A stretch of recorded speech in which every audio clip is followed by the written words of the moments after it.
Bismillahirrahmanirrahim. Assalamualaikum warahmatullahi wabarakatuh. Waalaikumsalam warahmatullahi wabarakatuh. Bismillahirrahmanirrahim.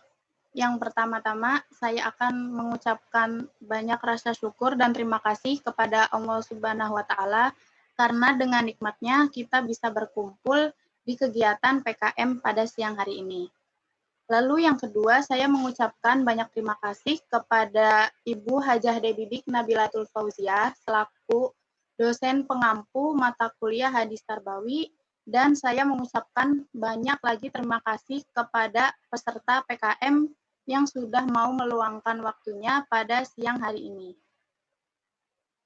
Selanjutnya langsung saja saya akan memperkenalkan anggota dari kelompok 6 PKM pada siang hari ini, yaitu yang pertama ada saya sendiri, Fitratul Hamdah, sebagai moderator, lalu ada saudara Wahyudin,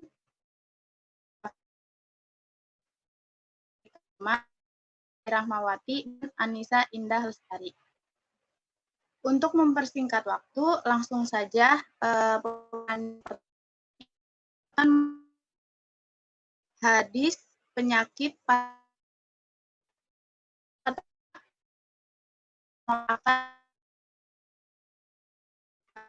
baru Nur. Adanya saya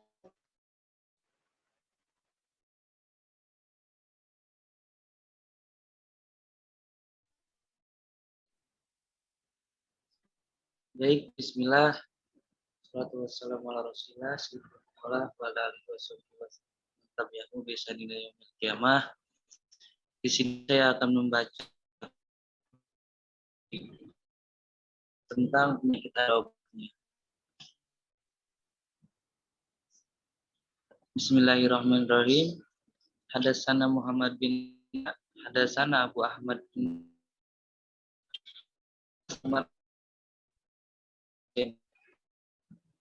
Hadatsani atau Ibnu Abdul Bahin an Abi Hurairah radhiyallahu anhu an Nabi sallallahu alaihi wasallam qala ma anjalallahu da'an illa anjala lahu syafi'an. Rawah Al-Bukhari.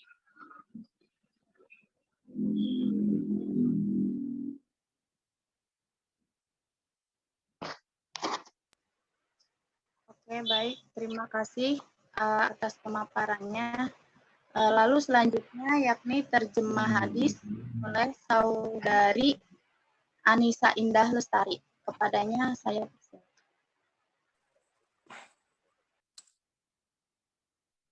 Bismillahirrahmanirrahim. Menceritakan kepada kami Muhammad bin Al-Musanna, menceritakan kepada kami Abu Ahmad Az-Zubairi, menceritakan kepada kami Umar bin Said bin Abi Husain. Dia berkata, menceritakan kepadaku Atta bin Abi Rabbah dari Abu Hurairah radhiyallahu anhu dari Nabi Shallallahu alaihi wasallam. Beliau bersabda, Allah tidak menurunkan penyakit kecuali menurunkan juga penawarnya. Hadis riwayat Al-Bukhari, nomor hadis ke 5678.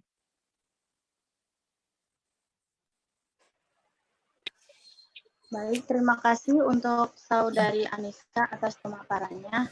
Lanjut saja penjelasan yang selanjutnya yakni tentang syarah hadis. Yang pertama akan dijelaskan oleh saudara Wahyudi. Kepadanya saya. Terima kasih. Untuk selanjutnya yaitu syarah hadis. Ketika menjelaskan syarah hadis ini, Ibnu Hajar Asqalani menyebutkan beberapa riwayat yang semakna.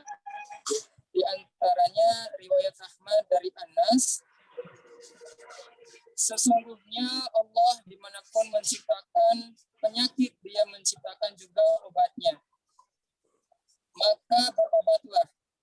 Riwayat lain dari Utsman bin Syuraik, berobatlah hamba Allah. Sesungguhnya Allah tidak meletakkan penyakit kecuali meletakkan juga obatnya. Kecuali satu penyakit yaitu tua atau pikun. Dalam lafaz lain, kecuali kematian. Dari riwayat Abu Dawud dari Abu Darda yang telah dimarfukan, sesungguhnya Allah menjadikan bagi setiap penyakit obatnya, maka berobatlah. Dan janganlah berobat dengan yang haram. Ini sebagai penguatan bahwa berobat haruslah dengan yang halal dan tidak diperbolehkan berobat dengan yang haram. Obat tidaklah menyembuhkan karena zatnya melainkan dengan kehendak Allah. Dan sesungguhnya obat terkadang berbalik menjadi penyakit jika Allah menghendaki. Oleh sebab itu, berobat tidak meniadakan tawakal kepada Allah Ta'ala. Terima kasih. Kembalikan kepada moderator. Oke, baik. Terima kasih Saudara Wahyudin atas pemaparannya. Saudara, mohon maaf ya, ini PPT-nya baru di-share karena ada kendala. Untuk penjelasan yang selanjutnya masih tentang syarah hadis akan dijelaskan oleh Saudari Iis Isti Rahmawati. Kepadanya saya persilakan. Saya akan melanjutkan penjelasan syarah hadis. Kesimpulannya adalah realisasinya kesembuhan dengan obat ibarat menangkal rasa lapar dan dahaga dengan makan dan minum. Ini umumnya berhasil, namun terkadang gagal dikarenakan suatu sebab. Adapun pengecualian penyakit kematian dalam hadis riwayat Usamah bin Sulaik ini maksudnya adalah penyakit yang Allah takdirkan kematian bagi penderitanya dan pengecualian penyakit tua atau pikun di riwayat lain karena tua atau pikun sama dan kematian. Kesamaan keduanya adalah berkurangnya sehat atau karena tua adalah masa yang dekat dengan kematian. Oke, baik. Penjelasan yang terakhir yakni pelajaran yang dapat dipetik dari hadis tersebut akan dijelaskan oleh Saudari Putri Wulandari Karimah. Padanya saya persilakan. Baik, materi yang terakhir yaitu pelajaran yang dipetik. Dari hadis dan penjelasan yang sudah dijelaskan tadi, dapat ditarik kesimpulan bahwa Allah tidak menciptakan penyakit, melainkan Dia juga menciptakan penawar atau obatnya. Adapun penyakit yang belum ditemukan obatnya, itu disebabkan oleh keterbatasan kemampuan manusia. Dan sebagai pesan dari Allah, agar manusia senantiasa berusaha mencari penawarnya.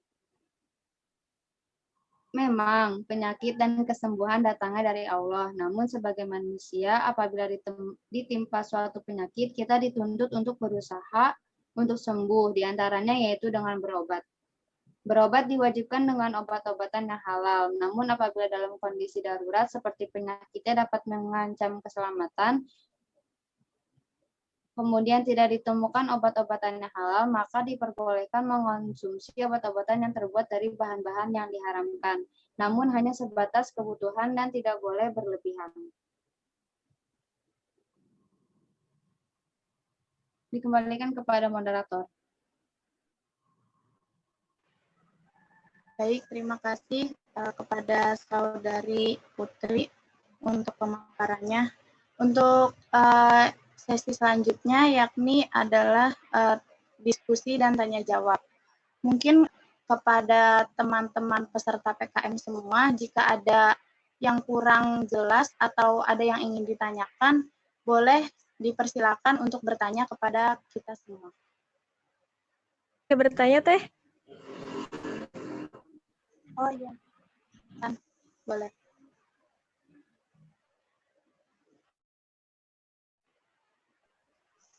Pertanyaannya, lebih berbahaya manakah, penyakit fisik atau penyakit hati? Lalu bagaimana cara terbaik mengobatinya menurut Islam? Terima kasih. Ya, terima kasih untuk yang sudah bertanya.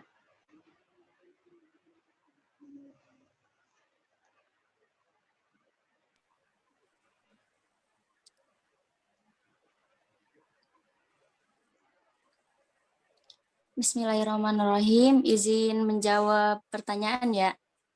Menurut saya penyakit hati sama fisik itu lebih berbahaya penyakit hati sih. Soalnya kalau misalnya penyakit hati itu ya, kan contohnya marah-marah nih ya. Terus kalau misalnya marah-marah itu kan bisa kena juga gitu penyakit fisiknya. Contohnya penyakit fisiknya yaitu darah tinggi misalnya. Yaitu untuk cara mengobatinya itu ya dengan banyak berzikir, bersolawat, berbagi kebaikan kepada orang-orang gitu, semua orang. Terus ya sholat 5 waktu tepat sih pada waktunya. Itu sih caranya. Semoga. Oke, bagaimana untuk penanya? Apakah sudah jelas atau masih butuh penjelasan lagi?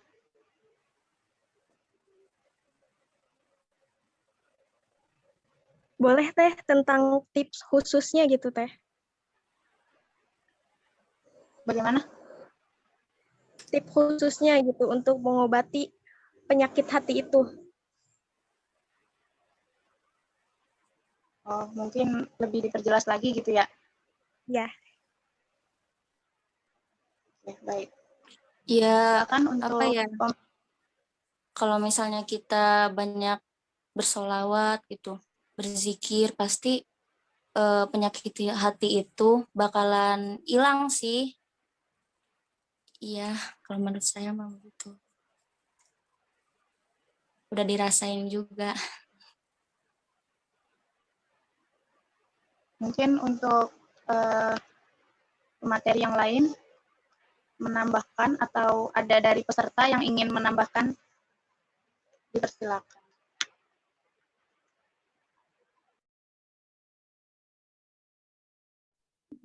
Izin menambahkan boleh? Mangga. Jadi tahu nggak sih lagunya Opik ya, yang tentang tombol hati itu? Oh, iya, ya. Tombol hati ada 5 perkaranya yang itu. Kan di situ juga ada obatnya. Di antaranya itu yang pertama ada tadabur dengan Al-Quran, kayak membaca Al-Quran, lebih kenal sama Quran. Karena emang di dalam Quran itu juga kan banyak ya obat-obat dalam Quran tuh gitu. Terus yang kedua yaitu sholat malam, kayak tahajud atau hajat kayak gitu. Jadi lebih sering mendirikan sholat malam. Terus yang ketiga berkumpul dengan orang-orang soleh. Karena dengan kita berkumpul dengan orang-orang soleh, maka sedikit demi sedikit penyakit hati yang ada dalam diri kita kan bisa berkurang karena kita berkumpulnya sama orang-orang yang soleh gitu. Jadi kita ikut dia gitu, mempengaruhi gitu kan. Terus yang keempat ada perbanyak berpuasa. Karena dengan berpuasa itu bisa mensucikan diri kita kan, menjadi lebih bersih gitu. Enggak cuma hati tapi badan kita juga dengan berpuasa bisa lebih sehat. Terus yang terakhir yaitu zikir malam. Kurang lebihnya seperti itu sih. Terima kasih. Oke, bagaimana untuk penanya? Apakah sudah jelas? Alhamdulillah cukup Teh, sudah jelas. Terima kasih. Ya. Mungkin dari teman-teman peserta PKM yang lainnya ada yang ingin ditanyakan?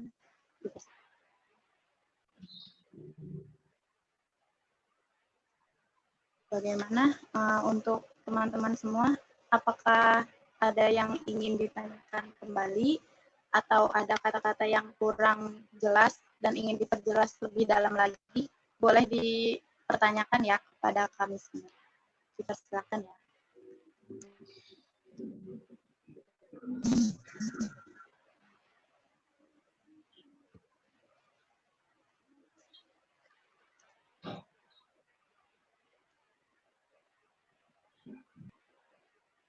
Ya, moderator, mungkin saya sedikit menambahkan tentang pertanyaan yang tadi. Apabila pertanyaan untuk selanjutnya belum ada, mohon izin boleh? Ya, boleh. Dipersilakan.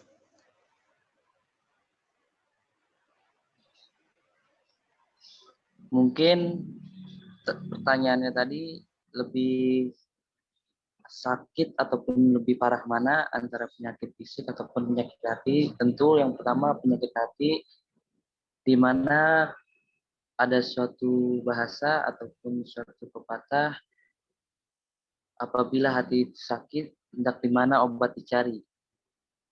Nah, adapun dari penyakit-penyakit hati itu, yakni berupa godok, yakni tentang marah, ria, ataupun pamer. Ujub pun yang artinya membanggakan diri, dan hasad pun atau artinya iri hati. Nah, ini pun adalah bagian dari bahwasannya unsur-unsur yang membuat penyakit hati. Nah, adapun dari hadis riwayat Bukhari, al-awa'inna fil jasati mud'aghatan ijasal had sulhu jasada kulhu wa idza fasada wajadatu kulhu alawa wa hiya qalbun, yang artinya ketahuilah di dalam tubuh manusia ada segumpal daging. Nah, itu yang disebut dengan hati, segumpal daging. Apabila segumpal daging itu baik, maka baiklah seluruh tubuhnya. Dan apabila daging itu rusak, maka rusaklah seluruh tubuhnya. Maka ketahuilah olehmu bahwa segumpal daging itu adalah kalbu. Makanya yang dimaksud di sini yakni hati merupakan suatu organ yang sangat vital. Makanya hati ini dimana apabila salah satu ataupun hati ini sakit, maka yang tadi disebutkan rusaklah seluruh tubuhnya.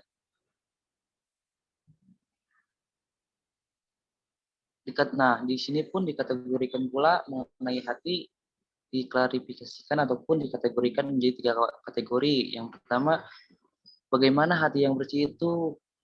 Nah, itu yang selamat dari berbagai penyakit dan kerusakan.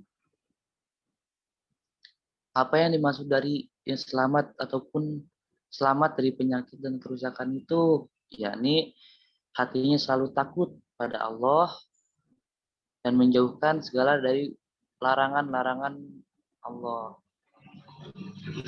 Dan senantiasa sadar akan tujuan dirinya di bumi ini ataupun sebagai hamba Allah. Yang kedua tentang hati yang mati. Nah, hati yang mati ini seperti apa? Ya, ini di dalam tubuhnya itu tidak mengenal Robnya. Robnya itu siapa? Tuhannya.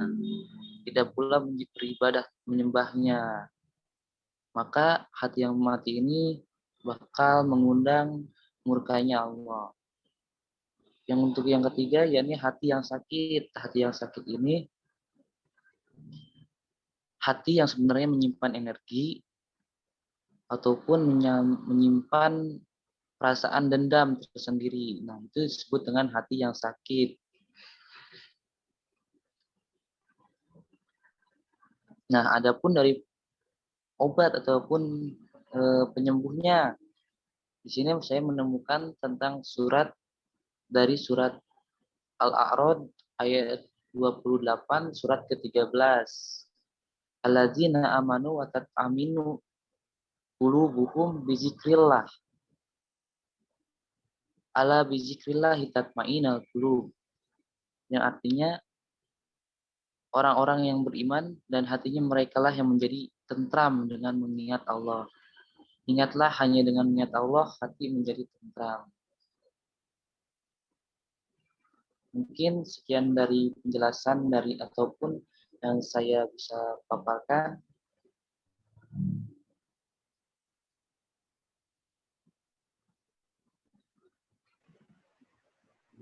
Saya kembalikan kepada moderator untuk selanjutnya. Apabila ada pertanyaan ataupun yang lainnya.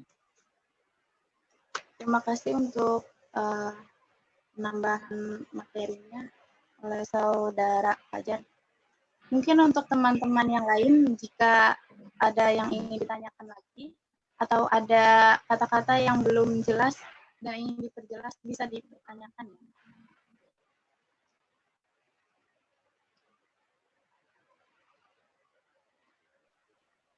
Teh Kang boleh bertanya? Iya, mangga. Silakan. Assalamualaikum warahmatullahi wabarakatuh. Waalaikumsalam. Izin bertanya. Jadi di dalam dunia kesehatan itu ada yang namanya euthanasia. Euthanasia itu proses di mana suntik mati ketika ada pasien yang dia tuh kayak susah gitu diobati. Nah, si keluarganya ini tuh merasa putus asa gitu, nggak sembuh-sembuh. Nah, si keluarganya ini tuh milih bahwa keluarganya itu suntik mati aja gitu, euthanasia buat mengurangi penderitaannya. Nah, menurut Islam itu gimana hukumnya gitu? Kalau kan kalau misalnya sebelum melakukan euthanasia itu ada konfirmasi antara pihak rumah sakit dan keluarga. Nah, di mana terjadi kesepakatan bersama gitu antara pihak rumah sakit dan si keluarga ini melakukan suntik mati terhadap pasien tersebut. Nah, menurut pandangan Islam, proses kayak gitu gimana ya? Terima kasih. Ya, sama-sama.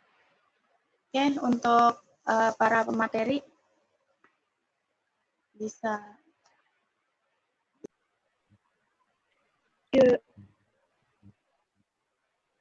Izin berpendapat ya. Boleh. Ya, mangga dari Iis. Ya.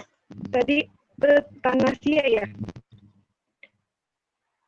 Euthanasia itu kan sama aja kayak bunuh diri ya, ya enggak sih? Jadi menurut Ya. Lebih ke biar mengurangi penderitaan pasien gitu. Ya, bunuh diri. Ya pembunuhan disengaja kan? Walaupun walaupun niatnya baik, yaitu untuk mungkin mengurangi rasa sakit dari pasiennya ya, atau untuk penyebaran penyakit ya. Tapi karena itu kan euthanasia itu pembunuhan yang sengaja gitu, walaupun ada permintaan pasien atau keluarganya gitu. Terus ada di dalam maaf, suaranya juga. Suaranya putus-putus. Lagi ya. Ya. Kok kayak yang lain gitu enggak? Yang putus-putus suaranya. Iya, sama. Suaranya sinyal kali ya?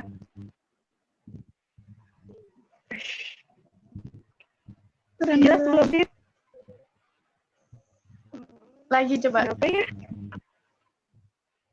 Tuh kayak putus-putus gitu loh. Kalau pakai headset bisa nggak? Nggak ada. Putus-putus. Ya intinya haram gitu. Walaupun atas permintaan pasien atau keluarganya gitu. Kan ada dalam Al-Quran surat Al-An'am ayat 151, dan janganlah kamu membunuh jiwa yang diharamkan Allah untuk membunuhnya, melainkan dengan sesuatu atau sebab yang benar gitu. Terus ada surat An-Nisa juga, dan tidak layak bagi seorang mukmin membunuh seorang mukmin yang lain kecuali karena salah atau tidak disengaja. Jelas enggak? Ya, lumayan. Ya. Lumayan. Bagaimana untuk penanya? Apakah sudah jelas atau?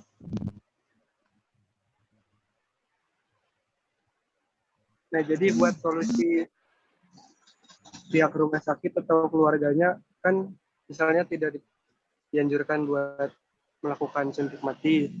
Nah, udah gitu dibiarin aja gitu ya. Berobat ikhtiar terus gitu ya. Ya, mungkin yang dimaksud dari itu dibiarkan aja gitu. Karena kan di dalam Al-Quran sendiri tidak diperbolehkan membunuh manusia gitu ya, intinya kayak gitulah. Ya, bagaimana?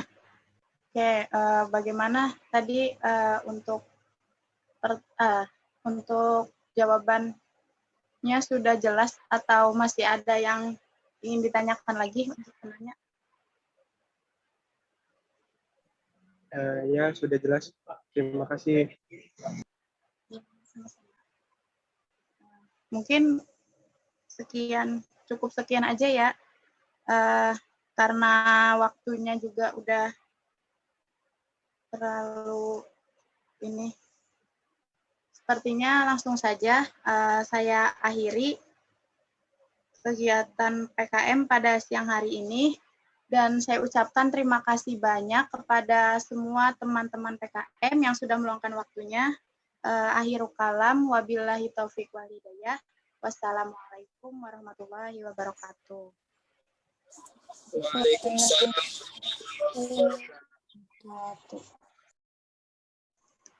Terima kasih semuanya. Tetap jaga Terima kasih kesehatan. guys. Semangat puasa. Ya, langsung aja. Udah kan? kan? Udah.